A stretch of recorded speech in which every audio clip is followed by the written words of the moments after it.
Bonsoir à toutes et à tous et merci beaucoup d'être présents ce soir. D'abord, merci à Sylvain et merci à Brevo de nous accueillir dans les nouveaux locaux de Brevo.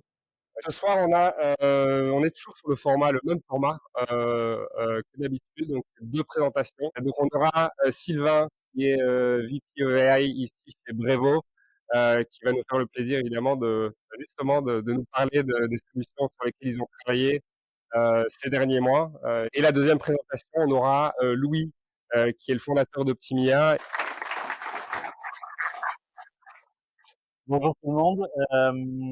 Alors moi, je vais vous parler un petit peu de ce qu'on a fait de l'IA dans notre produit et mon rôle aujourd'hui, c'est vraiment de productiser l'IA chez Brevo.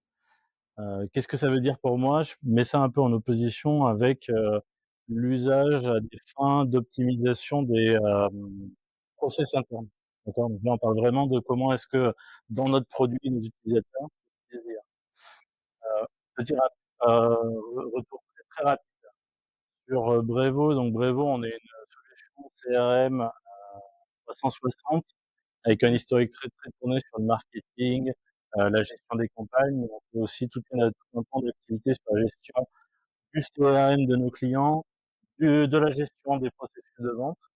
On fait presque 180 millions d'ARR, on est 1000 personnes dans 8 pays, on a plus de 500 000 clients aujourd'hui. On a une mission qui est de permettre à nos clients de créer le maximum de liens avec leurs propres clients. On a toujours cette ambition première de se dire comment est-ce qu'on alimente le lien entre nos clients et leur propre base d'utilisateurs. Moi, mon job aujourd'hui, c'est comment est-ce qu'on introduit l'IA dans l'ensemble de la plateforme. Et pourquoi c'est moi qui m'occupe. Je vais vous expliquer un petit peu la genèse du lab. Mais notamment parce que j'étais Chief Product jusqu'au 31 décembre. Donc mon job, c'était de gérer la stratégie et les roadmaps de l'ensemble du produit. Petit retour un peu en arrière pour expliquer un peu la genèse de nos initiatives autour de l'AI. Jusqu'à septembre de l'année dernière, on avait une approche plus opportuniste de l'intégration de l'AI dans la plateforme, avec à la fois une équipe data qui était très au fait de toutes les pratiques AI, et puis des équipes produits qui étaient un peu plus éloignées du sujet pour une raison très pragmatique, c'est que l'implémentation de l'AI dans les produits, c'est rarement un sujet de signature de business de demain. De demain, et demain, c'est la semaine prochaine ou dans 2 semaines, mais c'est plutôt des sujets qui sont pour construire en fait l'usage dans la plateforme à un peu plus moyen terme. Donc, nos équipes produits étant très focus sur un impact business très court terme, on avait du mal à intégrer ces sujets-là. Néanmoins, on avait quand même des équipes, et notamment sur tout ce qui était génération de contenu d'email notamment, qui avaient déjà exploré un certain nombre de sujets. Et puis, on a commencé à aller explorer un peu plus, faire des POC pas mal l'année dernière pour arriver à voir à quel point on était, à quel point on se situait bien ou pas bien sur le marché, à quel point on était en retard ou pas en fonction des technos.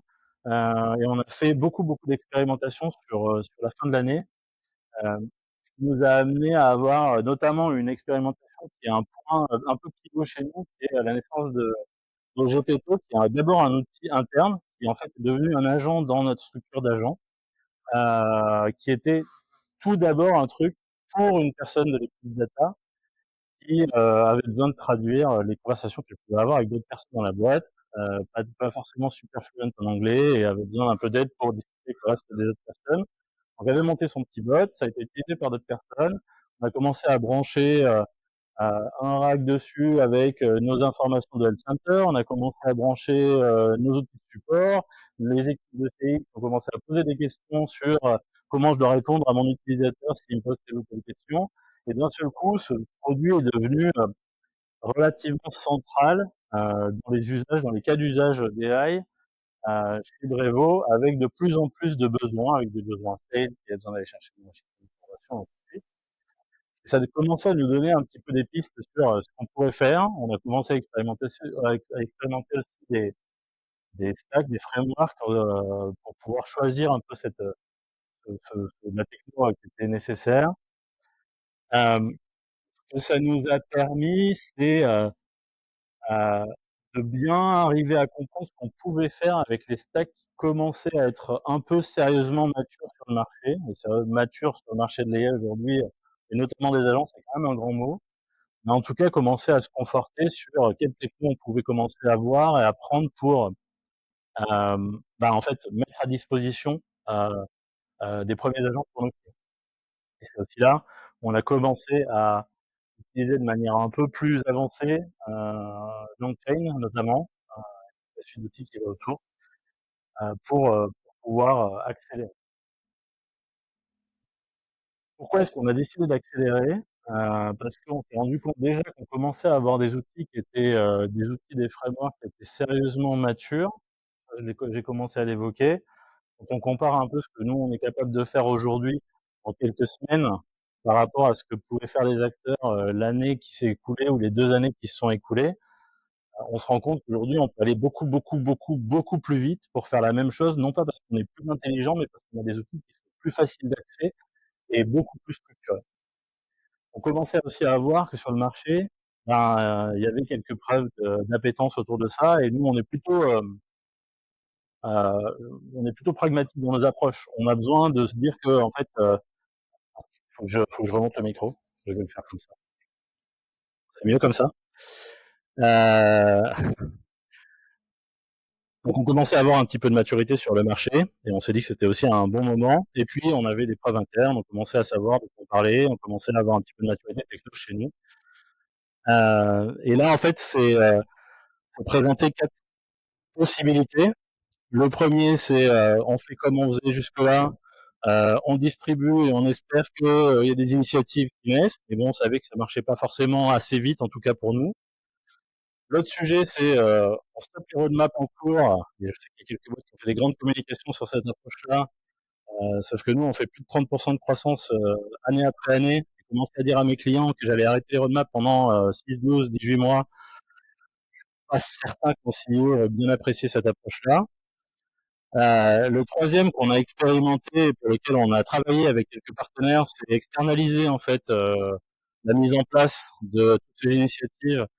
La contrepartie de ça, c'est qu'on perdait beaucoup de connaissances et on capitalisait pas là-dessus. Et un truc qu'on a appris d'ailleurs dans ces derniers mois, c'est que il n'y a pas de vérité, il n'y a pas beaucoup de vérité, il n'y a pas beaucoup de plans déjà préétablis. Il faut tester, tester, tester, ajuster beaucoup. Et en fait, pour ça, il faut qu'on ait les mains dedans. Sous-traiter ça, ça veut dire sous-traiter toute cette connaissance qui va devenir un asset pour la boîte qui est hyper important. Du coup, on avait une quatrième option, il y en a peut-être d'autres, mais on les a pas vues en tout cas. C'était de se dire, OK, on va monter un lab qui sera focus sur les initiatives et qui sera aussi hors les process classiques du reste des équipes. Donc, ce qu'on a fait, en fait, c'est qu'on a monté une équipe pluridisciplinaire. Donc, on a des data scientists, on a des développeurs, on a des project managers, on a des designers. Et en fait, on accélère l'adoption par des POC, par des stacks qu'on va mettre à disposition de nos équipes pour que l'implémentation se fasse de manière beaucoup plus simple. Donc on leur donne des modes d'emploi, on leur donne des outils, on leur donne parfois des stacks software prêts à l'emploi.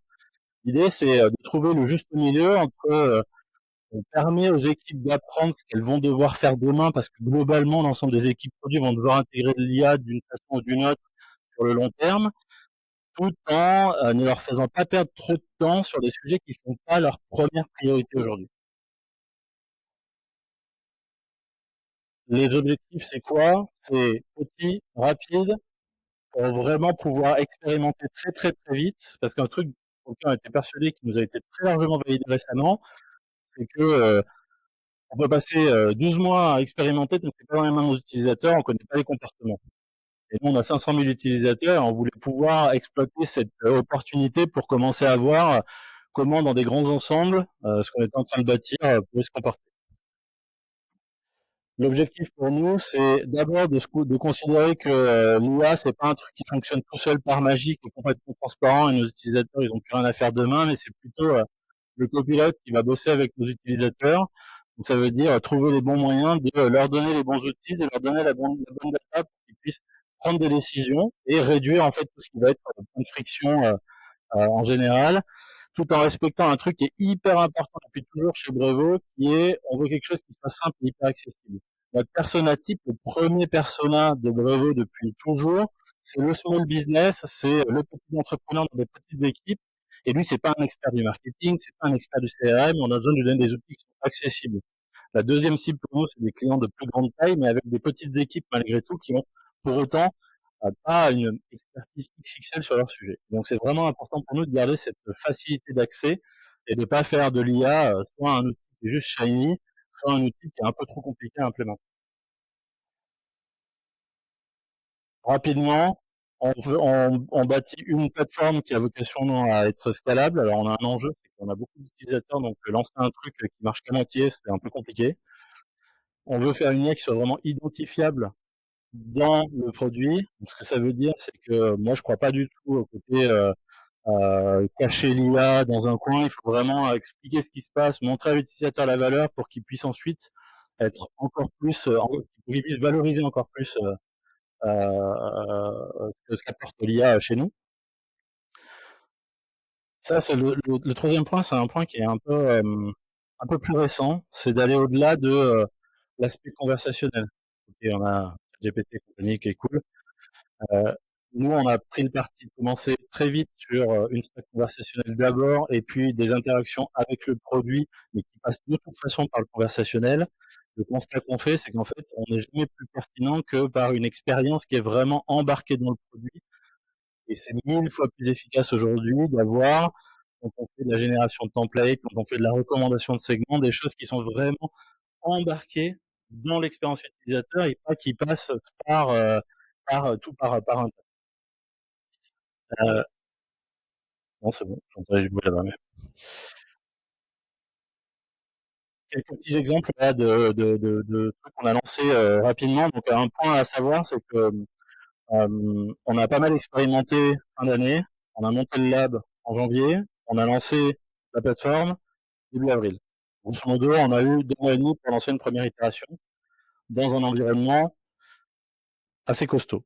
Donc, on a été assez pragmatique. Il y a eu un premier truc qui a été mettre en place ce qu'on a appelé Oral, en fait, qui est l'identité de notre AI, pour donner une présence, en fait, pour que les utilisateurs comprennent à quel moment, en fait, ils vont être amenés à interagir avec une IA. Et ça passe par créer une identité graphique qui soit vraiment différenciante sur notre produit. On n'utilise pas du tout les mêmes patterns, on n'utilise pas du tout la même façon de travailler. Et on a d'abord récupéré tout ce qui était déjà fait pour l'habiller dans cette nouvelle identité, pour que l'utilisateur perçoive bien que ça existait peut-être, il ne voyait pas forcément, il n'utilisait pas, mais là, maintenant, c'est là, c'est devant son nez, et on l'invite à expérimenter de ça. Et puis, on a commencé à introduire nos agents qui étaient capables de faire non pas juste une chose avec un agent qui a une spécialité, mais une vraie stack d'agents qui sont capables de collaborer les uns avec les autres. Et là, j'ai comme exemple en fait le Sales Pipeline Manager, où on a en fait quelque chose où aujourd'hui, si je dis j'ai vu Johan à Apple.com et je dois follow up avec lui la semaine prochaine, dans mon pipeline de vente, il est capable d'aller voir si ce contact je le connais, si cette compagnie je la connais parce que j'ai le mail, si j'ai un deal qui est en cours, sinon je vais créer ces éléments, je vais aller enrichir les informations avec des informations qui sont tirées d'internet, et puis je vais créer la page de je dois le rappeler la semaine prochaine. Et tout ça, en fait, c'est juste une phrase là où, pour faire la même chose dans le produit aujourd'hui, manuellement, c'est une petite dizaine d'étapes, et encore, je pense que je suis sympa. C'est un enabler intéressant, mais on est resté sur une expérience conversationnelle.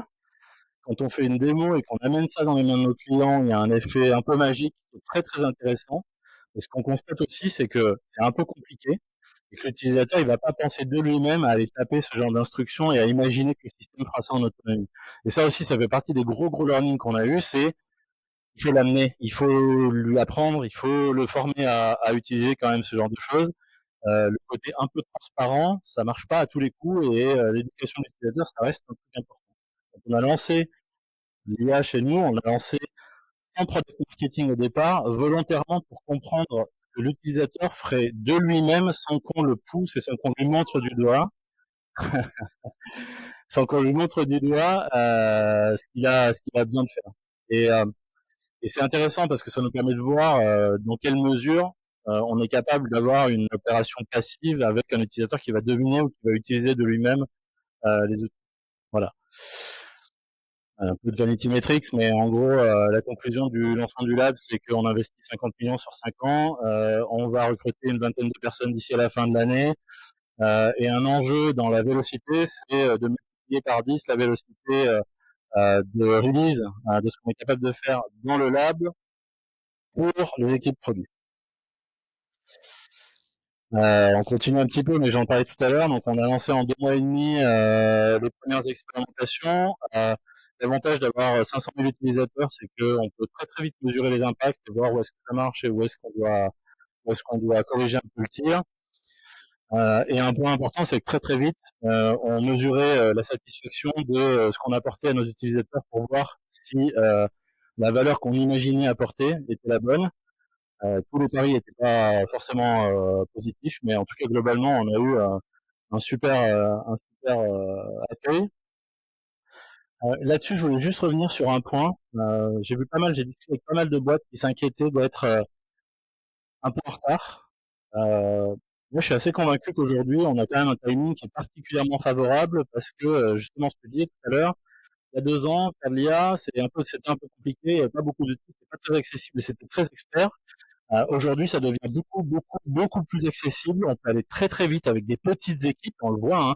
Il y a plein de nouveaux produits, plein de nouvelles startups qui se montent avec 10 bonhommes qui sont capables de faire ce que font des boîtes de 100, 150, 200 personnes aujourd'hui et en un laps de temps record. On a aussi des infrastructures qui sont beaucoup plus scalables. Il y a plein d'opérateurs aujourd'hui qui apportent des solutions sur étagère et ça, c'est vraiment très intéressant.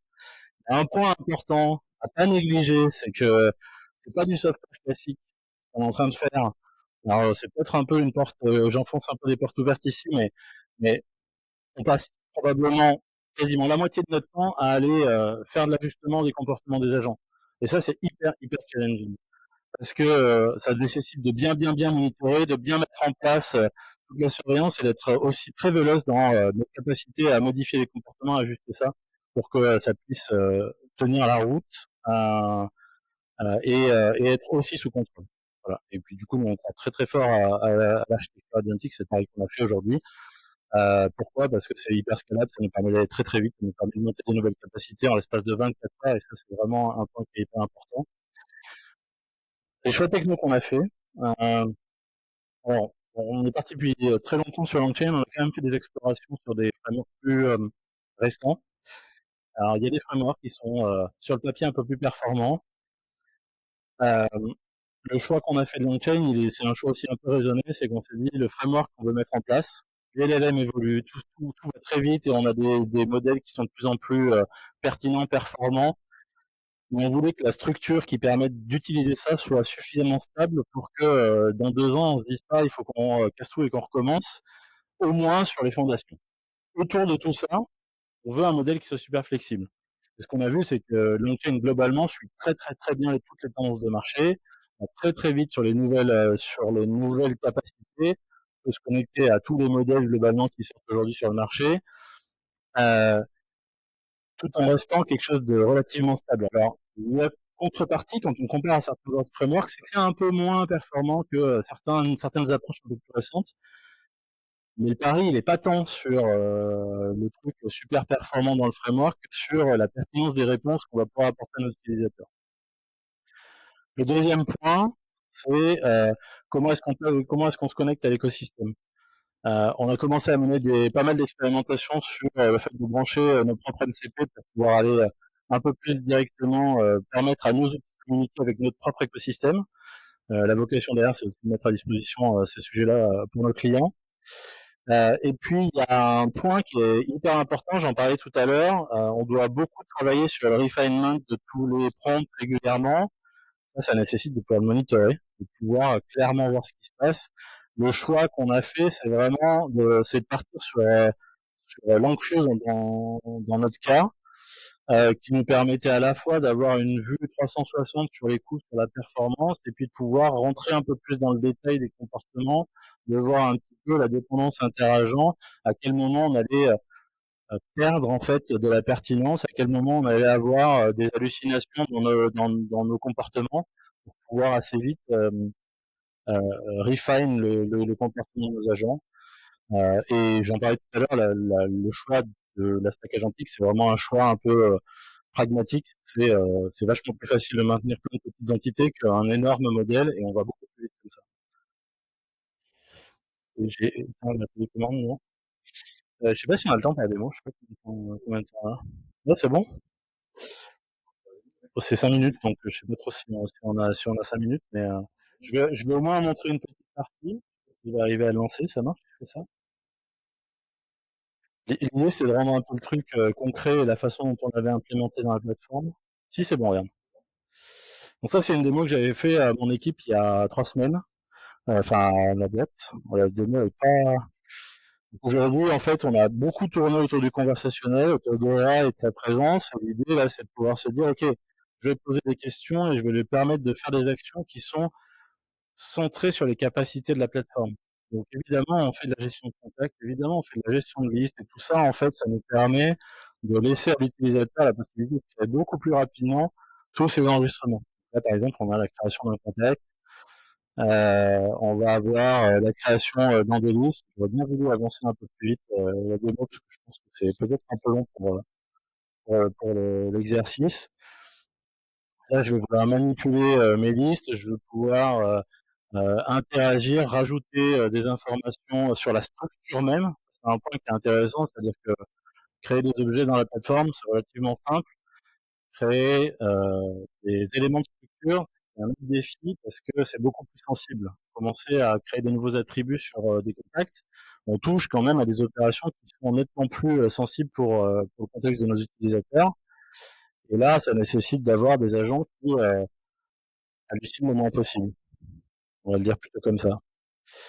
Et puis on va avoir d'autres actions. Donc là, par exemple, là, je lui demande de créer, de créer des attributs.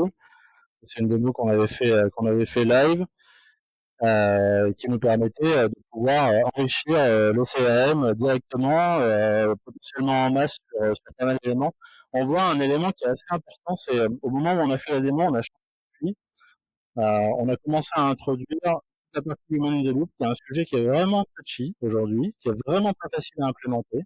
On a galéré, on continue à bien être à la rame sur certains sujets, mais c'est important pour nous de nous assurer que quand on commence à faire des opérations sensibles, on commençait d'abord par avoir des validations d'utilisateurs. Maintenant, on a un peu plus confiance sur les opérations, donc il y en a un certain nombre qu'on a débrayé, donc il y a plus de confirmation de création de contenu, ça fonctionne bien, d'affectation dans des listes, de création, consultation de stats, des choses comme ça. Mais ça méritait quand même d'avoir un petit peu de contrôle en amont, donc on demandait des validations utilisateurs. Et là, par exemple, j'ai demandé ma dernière stat de ma dernière campagne. Je lui ai demandé est-ce que d'après toi c'est bon, et il est capable de recommander et de dire oui, ça fonctionne bien, mais par contre tu pourrais améliorer tel ou tel élément pour aller encore un peu plus loin. Là, on rentre plutôt dans le sujet gen de contenu beaucoup plus traditionnel. On va avoir l'amélioration des sujets de campagne, de contenu de campagne, et sur l'intégration d'images notamment. On est des grands copains de toujours de Google, donc on est très content des dernières annonces qu'ils ont fait hier, notamment autour de la génération de contenu. Euh, et l'idée, c'est vraiment de se dire, on va exploiter toutes ces énergies, toutes ces synergies qui sont faites aujourd'hui, avec une structure qui est relativement flexible, parce que l'intégration dans la stack agentique de création d'images, de création de contenu, des contenus, ça demande une journée de travail pour nous. Le plus long, en fait, in fine, c'est de rendre ça disponible à l'utilisateur dans la bonne expérience, dans la plateforme. On revient sur le sujet de l'équipe produit, on revient sur le fait que c'est important pour moi de copiloter ça avec l'équipe produit.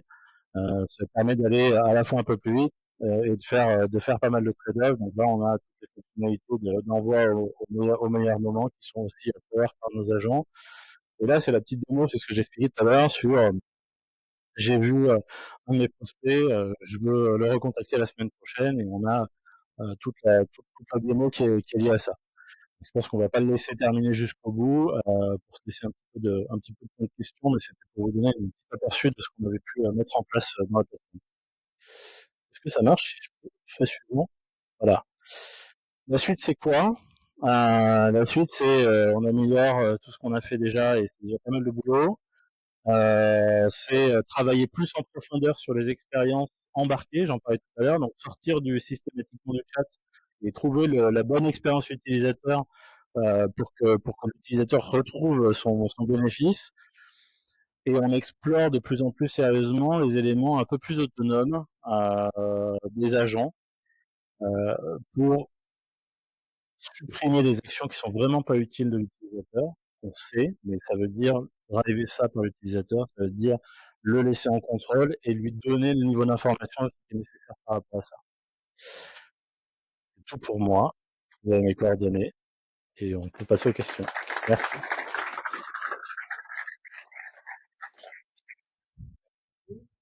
C'est le moment des questions. Voilà, vous avez compris le principe. Levez la main. Je passe. Merci beaucoup pour la présentation. Vous avez mentionné le Human in the Loop et Ouais. vous avez dit que ça n'a pas été facile d'implémenter. Vous pouvez élaborer un peu plus sur ça? En fait, la partie difficile, c'est de faire comprendre aux agents que c'est le moment de trigger le Human in the Loop. En fait, ce qu'on a constaté, et alors c'est marrant parce que je peux reprendre un des exemples qu'on a eu avant même de monter la stack d'Agentic. On a pas mal bossé avec Claude, avec les premiers MCP pour voir les capacités. Et en fait, ce qui nous a mis un énorme warning sur le sujet, c'est qu'un jour, on a plugué l'ensemble des capacités de Brevo à Claude et on lui a dit, bah, fais-moi un template. Et en fait, il a décidé de lui-même, parce qu'il avait toutes les capacités, de créer un template, sélectionner une audience, créer une campagne et la planifier pour le lendemain. Et on s'est dit, wow, c'est pas ça le deal, il faut qu'on le mette sous contrôle. Et quand on a commencé à dire aux agents, à expliquer aux agents que dans certains cas, il fallait commencer à demander la confirmation à l'utilisateur, on s'est rendu compte que il suit le prompt, mais pas tout le temps. C'est de mieux en mieux, mais quand même, on a des moments où on a des gentilles petites sorties de route. Et donc, il y a des doubles contrôles à mettre en place. Il y a vraiment des mécaniques pour s'assurer que quand c'est vraiment sensible, on laisse pas l'agent faire une grosse sortie de route simplement. Et ça veut dire beaucoup, beaucoup de refinement des prompts notamment derrière ça. Merci beaucoup pour la présentation. Je creuse un peu sur le sujet aussi de Human in the Loop. Ouais. Les opérations que tu nous as montrées, c'est des opérations de création. Ouais. Mais est-ce que du coup, édition et suppression sont aussi autorisées Alors, pas de suppression, okay. Et c'est fait exprès. Mais édition, c'est quand même supporté du coup. Pardon? Ton agent peut faire de l'édition de certains contenus, mais pas de suppression. Oui, alors déjà elle n'est pas là et c'est la personne qui s'occupe de ces sujets-là, et ça le ferait, je pense, un peu sourire. Moi j'ai fortement demandé à ce qu'on ne fasse pas de suppression parce qu'on voit les capacités de sortie de route, même avec un Human in the Loop. Ouais. Donc nous on a fait nos tests pour pouvoir justement voir à quel point ça scale. On était super contents de pouvoir créer 100 000 contacts et de pouvoir en supprimer 100 000 dans la foulée. C'était hyper pratique. Mais on s'est dit que c'était peut-être pas la meilleure des idées de donner ça à nos utilisateurs et que globalement, si vous voulez supprimer 100 000 contacts, c'est une bonne idée qu'ils le fassent par l'interface. C'est le moment où en fait on voit la limite de l'exercice. La modification, c'est sous contrôle. On historise toutes les modifications, donc il n'y a pas de problème. Le moment où on va commencer à supprimer, on peut faire des rollbacks, mais là d'un seul coup l'opération elle est vraiment plus compliquée. On s'est dit non, on n'est pas prêt à ça, on voulait avoir de la maturité suffisante. Ça fait 2 mois qu'on a lancé la stack. On va y aller cool quoi.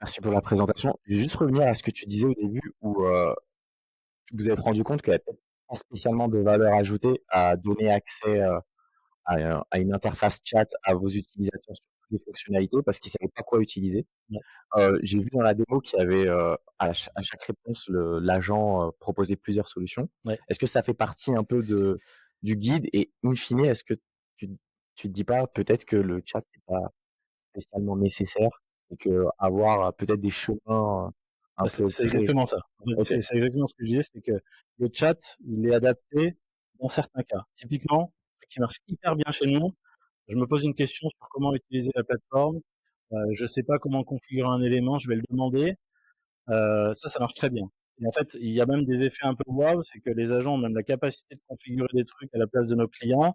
Et je pense que je vais lui poser une question sur comment je fais pour configurer mes senders quand j'envoie un email.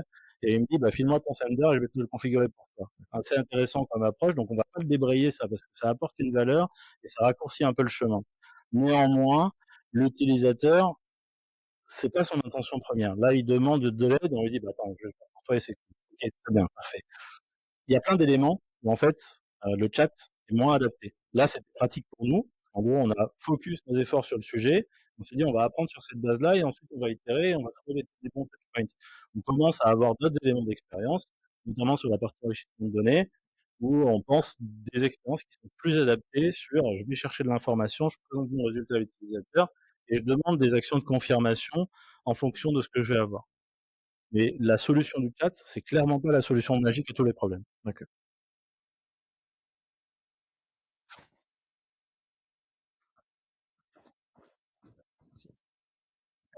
Par rapport à ta dernière slide, c'est quoi ta vision de, l'autonomous, CRM et qu'est-ce qui quelles sont les limitations qui t'empêchent, de prendre cette vision aujourd'hui?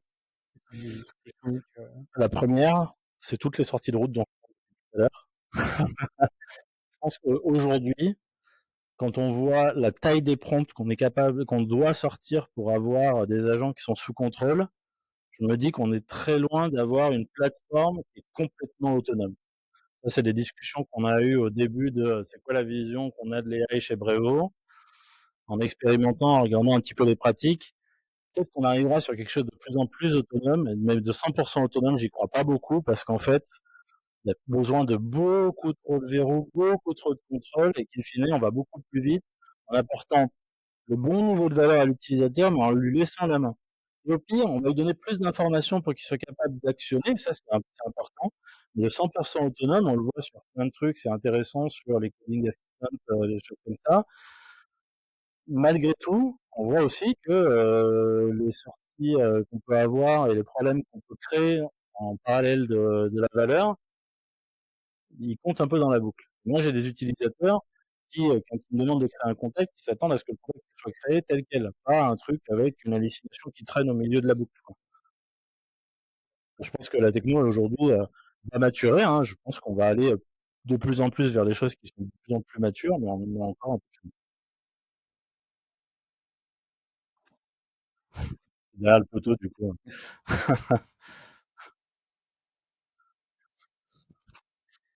Merci pour la présentation. J'ai juste une petite question. Comment vous avez fait pour, gérer et réduire, les hallucinations par rapport au contexte qui augmente au fur et à mesure? Par le cadrage de prompt. En gros, par le cadrage de prompt et le cadrage du scope des agents. Ça, c'est important aussi, on ne donne pas toutes les capacités à un agent de tout faire. On va lui donner des capacités de collaboration avec différents agents et on va cadrer vraiment toutes ces capacités à travers le prompt pour s'assurer que ce soit vraiment le plus cadré possible. Et ça nous arrive même parfois de splitter un agent en deux en imaginant qu'il était suffisamment petit, mais finalement, on commence à avoir trop de complexité et on préfère découper, redonner du contrôle et s'assurer du coup que ce qu'il fait, il le fait, mais il le fait bien et complètement.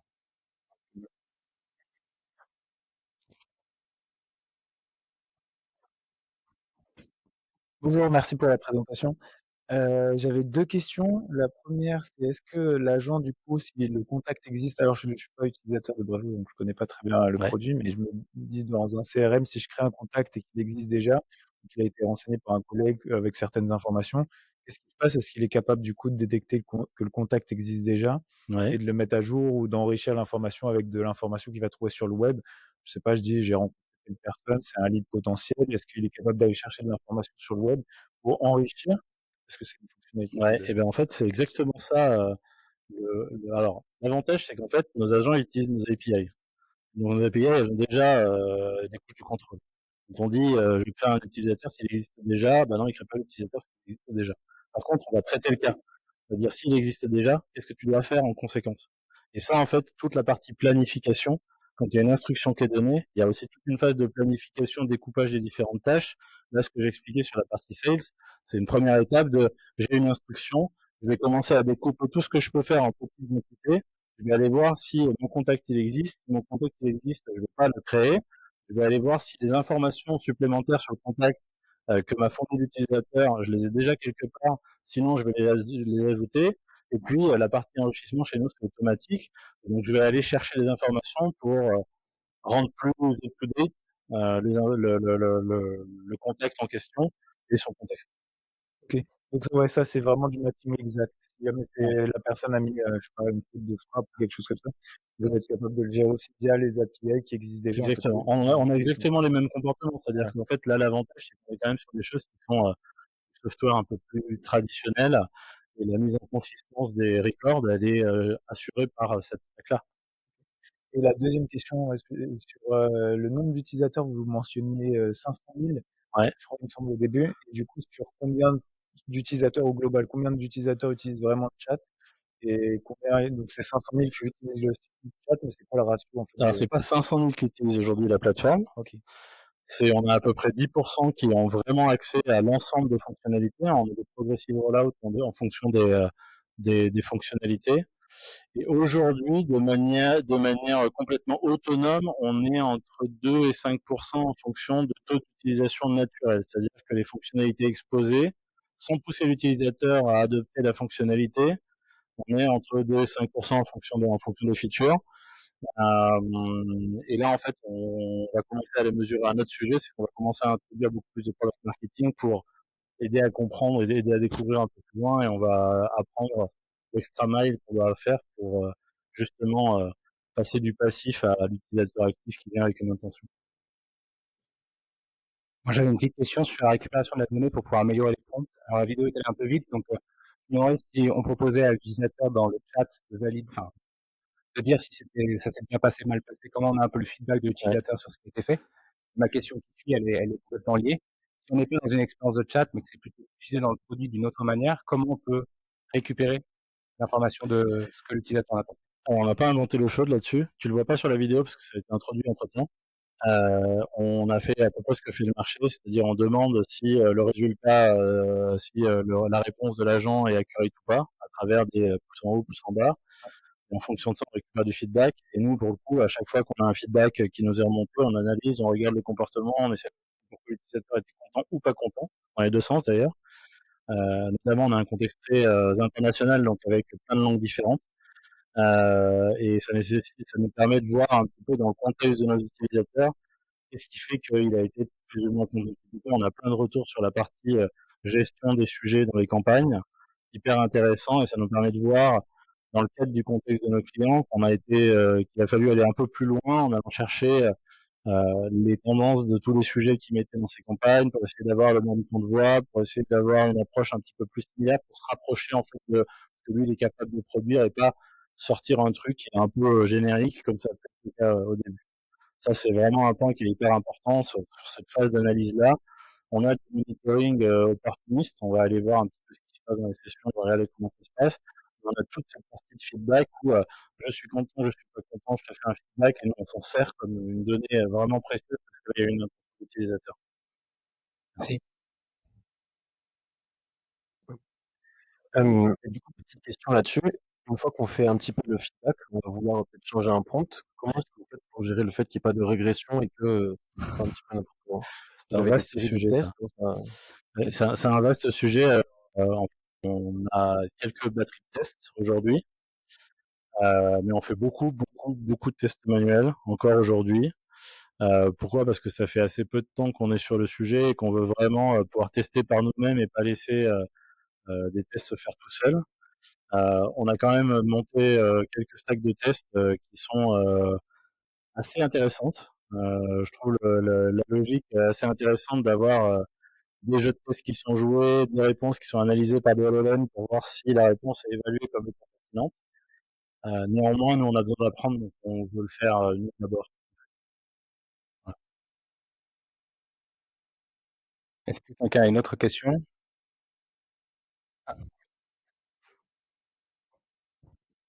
Merci pour la présentation. À quel niveau votre produit a été un peu altéré par le fait que maintenant les agents vont exécuter des tâches, que des écrans et des fonctionnalités ne sont plus nécessaires? Ah bah nous, elle n'a pas été altérée. On est arrivé au moment où les trucs se mettaient en place. Donc en gros, la question se posait pas trop. On a regardé le panel de techno qu'on avait à portée de main. On s'est dit comment est-ce qu'on arrive à scaler ce qu'on a besoin de faire. Et les agents étaient là et commençaient à faire leur première preuve. Donc pour nous, c'était juste une super aubaine. Et en gros, on est arrivé dans le bon canal au bon moment. C'est vrai que je disais, quand on a commencé à réfléchir à comment est-ce qu'on accélérait les initiatives d'IA au troisième trimestre de l'année dernière, on avait aussi un peu l'impression d'être en retard parce que tout le monde parlait de l'IA, parce que tout le monde était sur certains sujets. Si on regarde dans le détail, il y a une question de timing et on est pas si mal dans le timing dans les faits parce que, comme je disais tout à l'heure, on est sur des technos qui sont suffisamment matures. Et puis, il y a ce côté, on va pas se mentir, aujourd'hui, il y a quand même pas mal de boîtes qui font de l'AI un peu bling bling, donc qui disent beaucoup, mais quand on teste, ça en fait pas tant que ça. Et ça nous a un peu conforté sur le fait que, bon, finalement, nous, on fait des trucs qui marchent, on sait que ça marche, et on sait que ce qu'on raconte là, c'est pas juste pour faire des jolis slides, parce que les jolis slides, mes clients, ils s'en foutent. Et que je suis pas commercial. Alors, dernière question, et après, et après on va passer à l'autre talk. Merci encore pour la présentation. Parmi du coup les solutions, les technos que vous avez choisis, c'est quoi les solutions de déploiement? Vous avez déployé sur quoi exactement? Donc, est-ce que vous avez choisi un cloud provider bien précis? Alors, nous, on est, en fait, aujourd'hui, on bosse beaucoup avec OVH. Ouais. D'accord? Un peu d'ailleurs, j'évoquais un autre point par rapport à ça, mais en gros, on a nos stacks de déploiement, on a des équipes infra qui sont dédiées à gérer nos stacks de déploiement. En D'accord. fait, j'ai pris une grosse boîte, on a beaucoup de gens qui travaillent à plein d'endroits dans la structure. Et donc, on a des processus de déploiement, de CI sur la partie stack classique, et du coup, c'est des choses déjà très industrialisées chez nous. Je reviens juste sur un point qui est l'hébergement. On a fait le choix, j'en ai pas parlé là, pour aller vite, d'utiliser les modèles qui sont les plus populaires, les plus performants aujourd'hui, avec une vocation malgré tout de réinternaliser, de réhéberger l'ensemble des modèles chez nous. Donc là, on a tout un batch d'expérimentation en parallèle de tout ce qu'on fait là pour réinternaliser en fait les modèles. Et c'est une vraie volonté de Brevo de se dire ok, on a des super deals avec des Google et des OpenAI pour que ce soit pas que les données de nos clients ne traînent pas les modèles, leurs modèles. Néanmoins, nous, notre cible, c'est de data aller chez nous, elle reste chez nous, et les maîtriser par nous. L'avantage, c'est que ça nous laisse un tout petit peu de temps pour que les modèles maturent, qu'on exploite un petit peu ce qui se fait sur le marché. Une chose est sûre, c'est que notre métier, c'est clairement pas de monter des modèles. Merci. Merci beaucoup. On peut l'applaudir. Merci Sylvain. Les agents IA, où est-ce qu'on en est mi-2025 ou en 2025 en général? C'est le sujet du coup de mon intervention. Je l'enregistre à nouveau. Il y a eu un petit souci pendant le live, pendant l'événement. Et juste avant de vous parler du coup des agents IA, l'idée c'était de revenir un petit peu sur déjà qui je suis, ce que l'on fait. Je suis Louis Grafeuil, j'accompagne des entreprises. On accompagne les équipes business en fait de PME, ETI dans l'intégration de solutions IA. Moi de mon côté, je partage pas mal de contenu sur LinkedIn, sur les agents IA, sur sur le sujet d'automatisation et sur l'IA en général. J'ai ma newsletter aussi sur Substack si ça vous intéresse et du contenu vidéo sur YouTube. Nous, notre approche en fait avec Triangle que vous voyez sur la droite, c'est d'être à l'intersection entre les entreprises qui ont besoin en fait de savoir quelles sont les solutions qui existent aujourd'hui d'IA, comment utiliser l'IA au quotidien pour booster la productivité ou pour automatiser des tâches. Et en même temps, ils ont besoin ensuite d'accompagnement quand ils ont identifié des cas d'usage et des solutions possibles. Et pour ça, il y a des experts avec qui on travaille sur la droite. Et du coup, on a deux approches. Soit mettre en place des agents qui sont un peu sur étagère, des agents clés en main. Donc, c'est des agents qui, sur la partie commerciale, sur la partie support, sur la partie juridique, RH, où il y a des patterns qui se répètent dans l'entreprise. Et en fait, il y a des solutions qui sont développées, des entreprises qui ont levé plus de 100 millions d'euros aux États-Unis sur justement cette verticale commercial support, et où on peut du coup exploiter cette orchestration en fait de tâches et de fonctionnalités pour l'intégrer à l'entreprise, avec quand même un gros travail sur les règles métiers et un travail d'intégration avec les outils d'entreprise. Mais ça permet quand même de gagner beaucoup de temps et d'accélérer le développement d'un POC et forcément l'exploitation de l'IA. Et dans certains cas, ce que l'on fait aussi bien sûr, c'est du sur-mesure quand c'est nécessaire. Donc l'idée c'est pas de réinventer la roue et de créer cette brique manquante si souvent il y a un marché qui peut être un peu niche ou des process qui sont très précis, très cœur de métier et donc parfois aussi qui peut être stratégique de développer. Pour revenir sur le sujet d'IA, depuis la sortie de GPT 3.5, il y a eu beaucoup de changements. Déjà, premier point, c'est l'adoption quand même des modèles. Il y a une explosion du nombre de modèles et une adoption quand même assez importante en entreprise. Le chiffre relayé, là, 70% des entreprises exploitent les grands modèles de langage. Le terme exploite est assez large. Exploite, c'est ils ont déjà utilisé ou ils utilisent. Donc ça englobe une bonne partie. Mais au sein même de ceux qui ont quand même 30% d'entreprises qui n'exploitent pas encore, l'adoption du coup est progressive, mais pas non plus, elle est massive, elle est majoritaire, mais elle n'est pas totale. Et dans ces personnes qui commencent à l'utiliser, on verra, mais les agents IA sont loin d'être la norme. Et c'est pour l'instant très, c'est un sujet qui on est très précurseur. Très peu de personnes ont des agents IA d'entreprise en production. L'arrivée des modèles de raisonnement ont créé des déblocages au niveau justement de cette logique d'intelligence, de vérification d'informations avant de générer et sortir un résultat, de le partager. Donc ça, c'est un sujet important. Les modèles de raisonnement, pour rappel, ils sont arrivés fin 2024 et maintenant en 2025, c'est la norme. On les voit partout avec les chaînes de pensée et la plupart des éditeurs de solutions qui sortent des modèles de fondation, ils vont sortir des modèles de raisonnement. Parce que c'est ça qui a le plus de valeur aujourd'hui et c'est ces modèles qui sont capables du coup on voit la chaîne de pensée, réfléchir, vérifier, avoir du coup un chemin de pensée très précis. Le deuxième point que je voulais vous partager, c'était il y a une grosse hype et une confusion. Aujourd'hui, les agents IA, on entend parler de partout. En réalité, ils sont nulle part en entreprise, en toute transparence. Il y a une manque de compréhension sur le sujet d'agents IA. On utilise le terme agent IA, assistant IA familièrement pour désigner un GPT, un chat GPT personnalisé où j'ai juste changé en fait le système prompt ou où j'ai ajouté un prompt développeur système au début et en fait, l'agent IA va beaucoup plus loin que juste changer le système prompt. Et du coup, on est plutôt là sur du copilote versus de l'autopilote où vraiment l'agent IA a cette particularité d'être autonome et on va y revenir. Et bien sûr, le dernier point intéressant, c'est le fait, on parle beaucoup de plus en plus de retour sur investissement. L'IA, c'est un sujet stratégique et la prise de décision, elle vient de manière rationnelle sur la base d'un ROI théorique qui va être ensuite validé avec le POC, sur un ROI pratique. Déjà, la définition, qu'est-ce qu'un agent IA? Un agent IA, c'est une entrée multimodale, c'est-à-dire qu'on le voit en bas sur le petit graphe qui vient de N8N.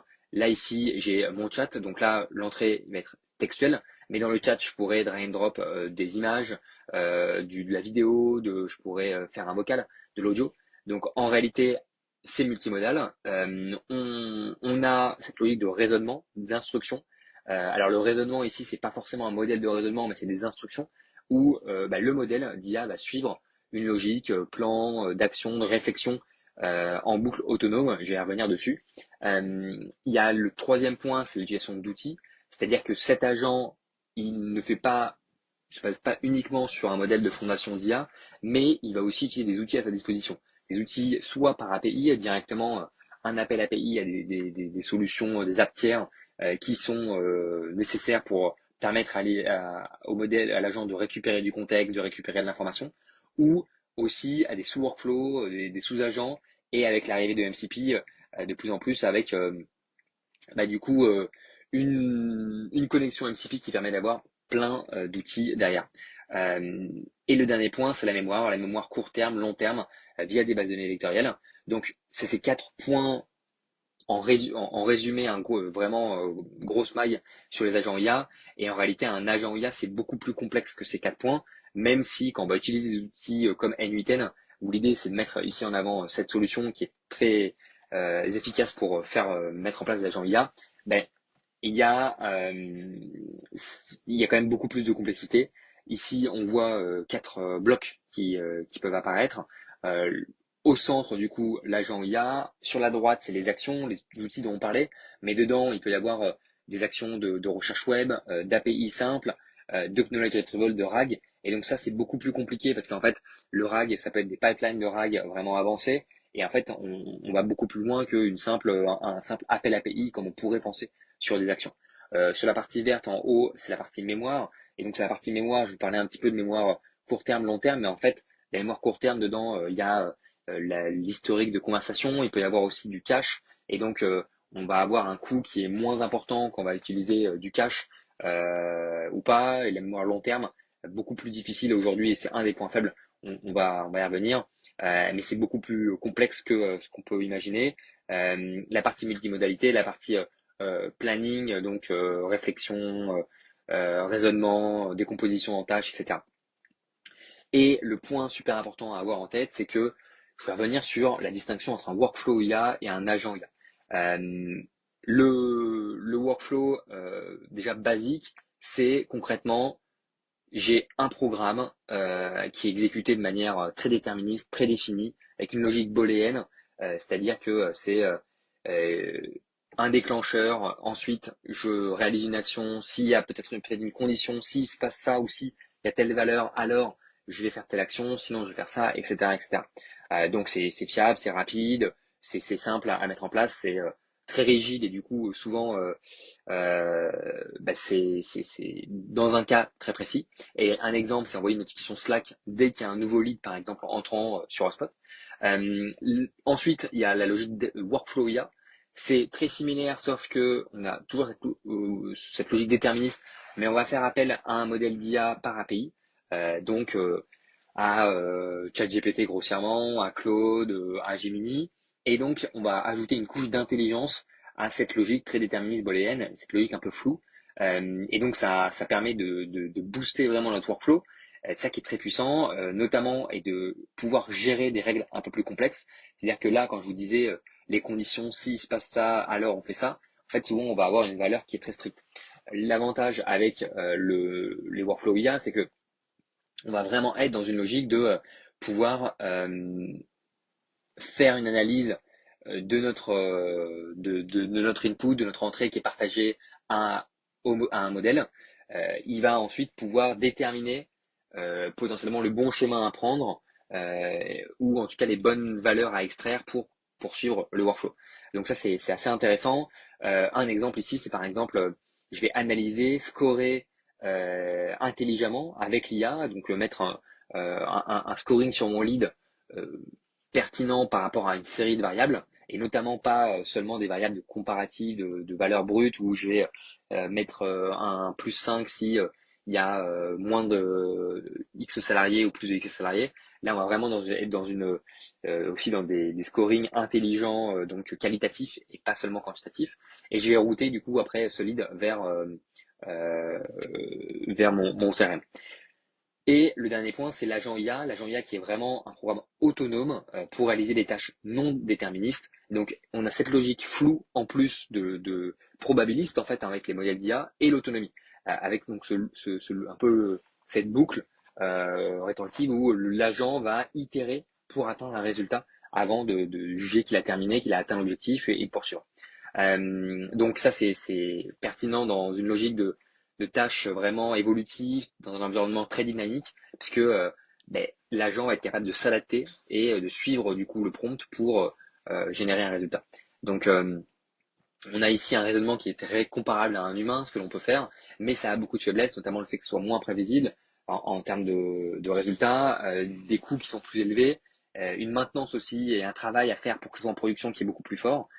Et donc ici, par exemple, ça va faire une recherche Internet complète sur un lead et le mettre à jour dans le CRM. En fait, faire une recherche Internet complète, ça a beaucoup d'implications sur le nombre de recherches qu'il est nécessaire de faire pour récupérer les informations pertinentes. Et c'est le modèle qui va justement, lui, décider où faire la recherche et à quel moment s'arrêter sur les recherches web pour avoir suffisamment d'informations. Donc derrière, ça a une implication directement sur l'interface. Ce qu'on voit à droite, ce qui peut être assez lourd, c'est les workflows IA. Et à un certain moment, on va arriver à des workflows IA où on voit des bulles, ici plutôt marron et parfois vertes, qui sont des appels API à des modèles. Donc on a des couches d'intelligence, mais à certains moments, en fait, on arrive à un workflow qui est une machine qui est très difficile à maintenir. Et le fait d'avoir des agents IA et de créer une sorte de bundle d'un regroupement de quelques modules qui est en soi une petite automatisation et qui permet de réaliser des actions, de laisser à l'agent la liberté d'atteindre un objectif, ça peut être aussi une sorte d'automatisation de l'automatisation côté workflow IA.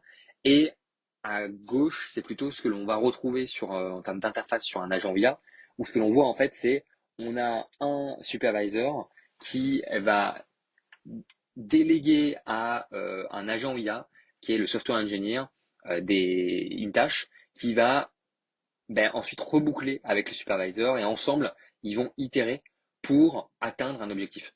Et donc, c'est une interface qui va être complètement différente de ce que l'on peut avoir sur le workflow, puisque le workflow n'est pas déterminé. Et donc, le chemin des possibles pour cet agent ou les agents est à déterminer. Et donc, c'est ça qui fait la puissance et la beauté des agents. Et donc, avant de vous lancer dans un agent IA, l'objectif, c'est d'y aller progressivement et de déterminer si est-ce qu'un workflow basique peut pas résoudre votre cas, est-ce qu'un workflow IA avec du coup des appels API à des modèles, un RAG, où ça reste du coup assez un peu plus flexible que le workflow basique, est-ce que c'est possible?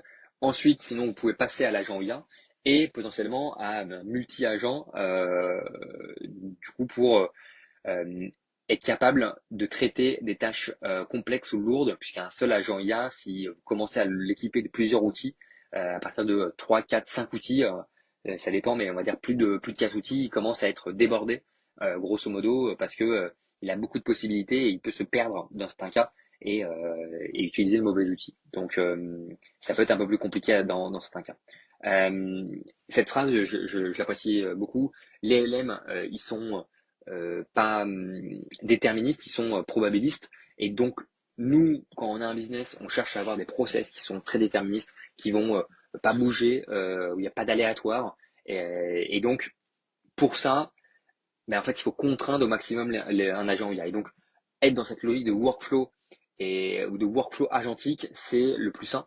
Et donc, quand utiliser un agent IA, quand c'est pertinent, parce que dans certains cas, ça va être pertinent, c'est essentiellement quand vous avez un environnement qui est dynamique, où il y a besoin de prendre des décisions de manière autonome, vous avez beaucoup de cas particuliers ou de tâches complexes à réaliser, et normalement c'est réalisé par un humain, mais un agent, et aujourd'hui les modèles ont des compétences comparables et peuvent dépasser dans certains cas l'intelligence humaine, et donc ils peuvent réaliser ça, mais il faut qu'ils soient équipés d'outils, il faut qu'ils aient cette liberté d'itérer pour arriver au résultat.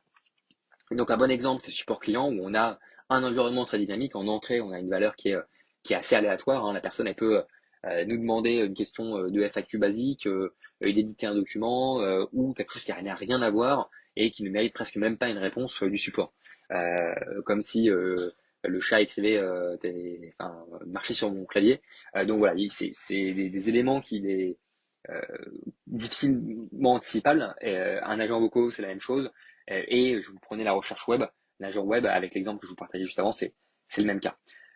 Et l'outil n8n, il est super pratique pour justement faire des agents IA. Concrètement ici, ce que l'on voit, c'est un agent IA où j'ai un formulaire que je vais pouvoir remplir. L'agent, il va récupérer de l'information de ce formulaire. Il va ici utiliser, on voit le modèle d'Anthropic. Aussi en base de mémoire, taper sur une base Postgre pour réaliser plusieurs actions possibles, soit créer un utilisateur sur Jira, soit récupérer des informations d'utilisateurs sur Microsoft. Et derrière, en fait, on a une logique de workflow où on va l'ajouter à un channel, mettre à jour un profil avec un aspect un petit peu conditionnel. Et N8N, ils sont rapidement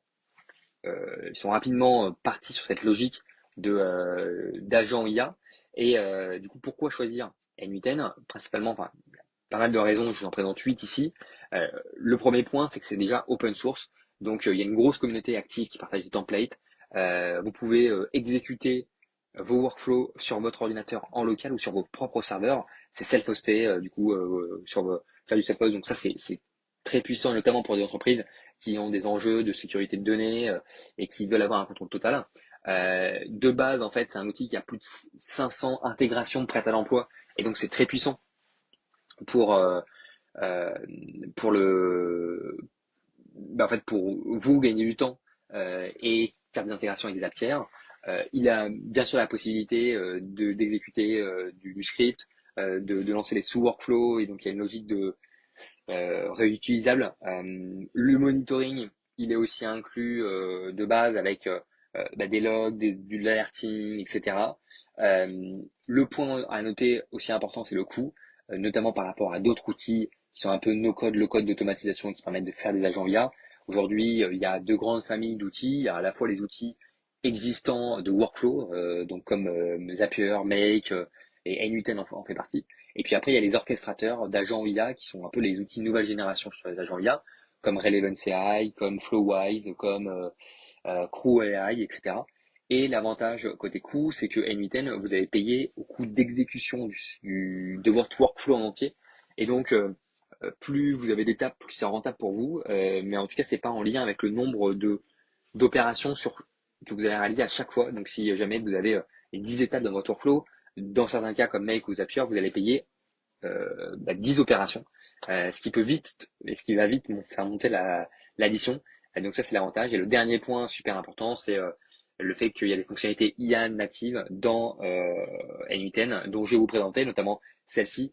J'ai une intégration Gmail ici, et en fait, je peux cliquer sur le fait de laisser remplir l'agent IA, laisser l'agent remplir les différents champs nécessaires à l'appel API. Ici, par exemple, à qui il va envoyer cette adresse mail, quel est le contenu ou l'objet du mail, au bon format, HTML par exemple, etc. C'est lui de manière autonome qui va remplir l'ensemble des champs. Donc ça, c'est super pratique. Un autre exemple, c'est l'arrivée du MCP. On le voit à gauche, c'est un agent d'email avec plein d'outils, plein d'appels API de mailing différents, en fait, toutes les actions qu'on pourrait faire sur Gmail. Donc, je peux envoyer un mail, je peux faire une réponse à un email existant, je peux créer un brouillon, je peux récupérer un email, etc. Et c'est très lourd. Et donc, comme je le disais, en fait, l'outil, l'agent, il a plein d'outils et il est perdu quand on lui partage trop d'outils possibles. Et donc, ce que l'on voit à droite, c'est que on a l'exécution en live qui est un GIF et on a un agent IA qui est connecté avec deux modules. Un premier module qui permet à l'agent de récupérer les outils dont il a à disposition, et un deuxième module nœud, côté N8N, on parle plutôt de nœud, pour exécuter les outils à sa disposition. Et donc là, typiquement l'exemple, c'est, je lui demande grosso modo, est-ce que tu peux me faire une recherche, déjà c'est quoi tes outils, est-ce que tu peux utiliser tes outils ici à Airbnb pour faire une recherche sur Airbnb et me donner, ici on voit du coup le résultat, les annonces sur Airbnb dans le 10e arrondissement, à moins de 100 € par exemple pour une nuit, et j'ai le résultat. Donc c'est beaucoup plus simple pour le modèle d'utiliser le MCP pour déclencher des actions, et voilà. Donc on est encore au tout début, mais il y a un gros potentiel sur un des challenges qui était équiper ces outils. Ici, je vous partage des cas concrets d'agents IA, 3 cas concrets en retour d'expérience. Le premier, c'est le support client, le support où on va y aller progressivement de niveau 1 à FAQ. Donc un prompt simple, c'est un déploiement rapide. En moins de 2 semaines, on est capable d'automatiser tous les tickets niveau 1 que vous avez. Niveau 2, c'est du contexte enrichi. On va récupérer du contenu multisource sur le CRM, sur vos outils internes de gestion, ERP, etc. Et on va être capable, du coup, grâce à ce contexte, de générer une réponse, soit en copilote, soit en autopilote, c'est-à-dire en bourron de réponse, soit en réponse qui est envoyée automatiquement. Et le niveau 3, c'est plutôt du copilote, puisque là, on va être en suggestion de réponse. Il faut faire souvent de l'édition d'informations, l'édition d'informations dans des CRM, l'édition de documents, par exemple. Donc, voilà. On a accompagné beaucoup d'entreprises sur ces sujets-là. On est très à l'aise, donc c'est un cas très classique d'agent IA. Gestion de planning, ça c'est un cas un peu particulier. Mais par exemple, on a aidé une entreprise qui a des salles de sport, qui gère aussi une entreprise qui a un organisme de formation. Et typiquement, ici, souvent, on a une relation tripartite où on doit gérer des formateurs et des personnes qui vont assister aux formations. Ou ici, dans le salle de sport, ça va être des personnes qui vont aller à la salle de sport et participer au cours, et des personnes qui ici vont être en fait coach sportifs qui vont du coup réaliser les cours. Et typiquement, en fait, il y a beaucoup d'imprévus. Il y a un agent IA, il peut avoir cette logique-là de trouver le bon coach qui va être disponible, il va envoyer des messages, récupérer les disponibilités pour un cours et gérer tous ces va-et-vient pour ensuite prévenir par exemple les participants si le cours est bien maintenu ou s'il est annulé, si par exemple il y a des changements. Donc voilà, ça c'est un exemple. Et il y a du RAG. Le RAG, je vais revenir un petit peu dessus, mais c'est aussi un cas d'usage classique. Et donc là-dessus, ce que l'on voit ici, c'est un exemple typique workflow sur une huitaine. J'ai un trigger ici, mon déclencheur est en haut à gauche et du chat. Je vais passer par mon agent IA qui est connecté à un modèle d'OpenAI avec un buffer de memory de Windows, c'est-à-dire il a quelques fenêtres en fait de contexte sur l'historique de chat.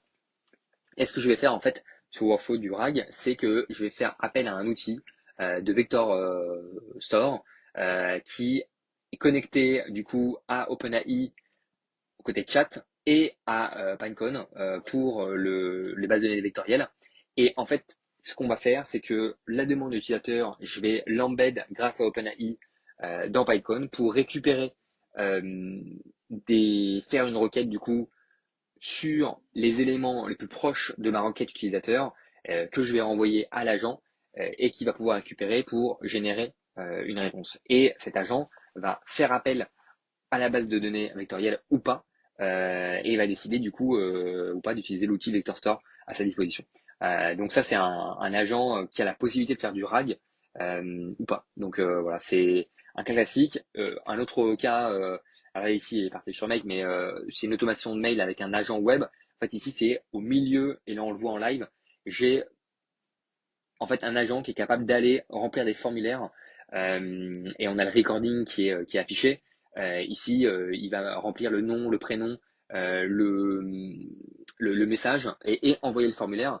Et donc typiquement, quand on a des besoins parfois au sein de Workflow, on a besoin de faire appel à des agents IA, ici un agent web, pour réaliser cette action de remplir un formulaire ou de récupérer une information sur un site qui ne dispose pas d'API, où il faut faire des actions, etc.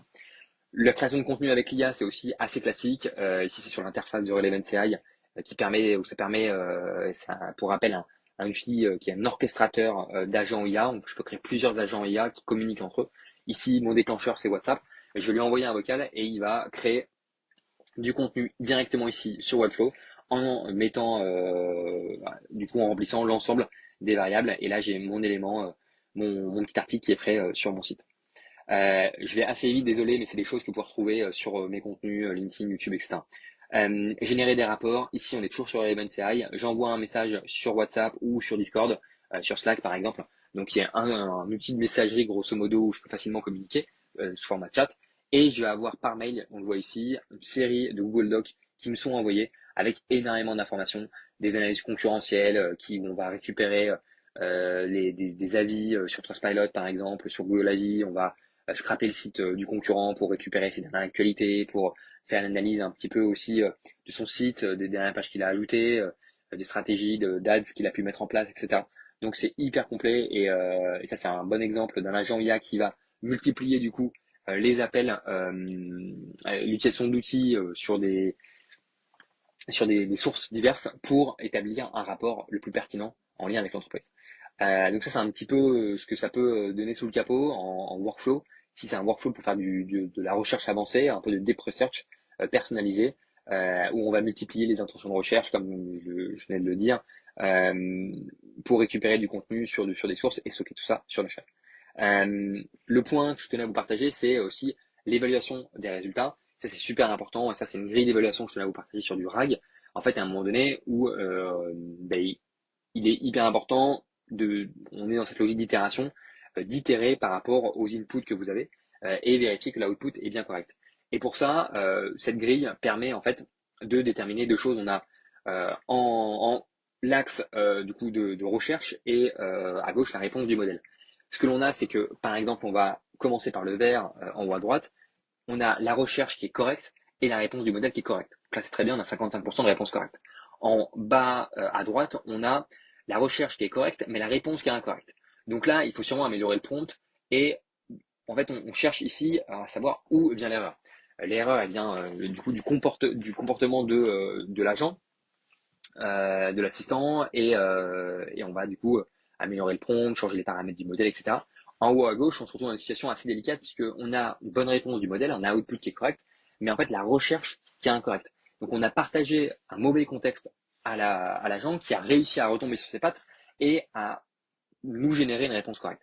Donc potentiellement, ici, il faut améliorer la recherche en améliorant le découpage des documents, puisque en fait, quand on fait du RAG, on va venir découper un document en morceaux de documents, de chunks, et peut-être que ce chunk, ce découpage a mal été fait, et donc il y a peut-être un retravail à faire sur la taille des chunks, sur l'overlap qu'il peut y avoir entre les différents chunks, pour partager des éléments corrects, et peut-être que aussi les documents sont pas de bonne qualité.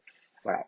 Ça, c'est un exemple. Donc, il y a un gros enjeu à faire sur l'itération et vérifier le résultat, et de monitoring, bien sûr. Parce qu'ensuite, quand on est live en production, c'est un des aspects hyper importants qui est présent sur un U10, mais qui a quand même des lacunes.